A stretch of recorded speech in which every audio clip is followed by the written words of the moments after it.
Rais wa nchini Marekani Donald Trump pamoja na rais wa China Xi Jinping wanatarajia kufanya mazungumzo yatakayojumuisha kuizungumzia Iran, silaha za nyuklia, lakini pia watajadili masuala mazima ya biashara pamoja na akili bandia, yani AI. Katika mazungumzo yao pia watatathmini namna ya kuongeza muda wa makubaliano muhimu ya madini adimu, kwa mujibu wa maafisa wa Marekani waliotoa muktasari wa ziara ya Trump siku 2 nchini China wiki hii.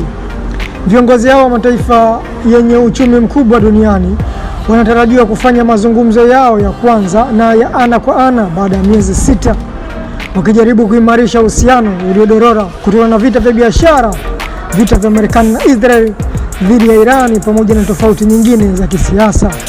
Donald Trump anatarajiwa kuwasili Beijing Jumatano kabla ya mazungumzo yatakayofanyika Alhamisi na Ijumaa. Hii itakuwa ni ziara yake ya kwanza nchini China tangu mwaka 2017.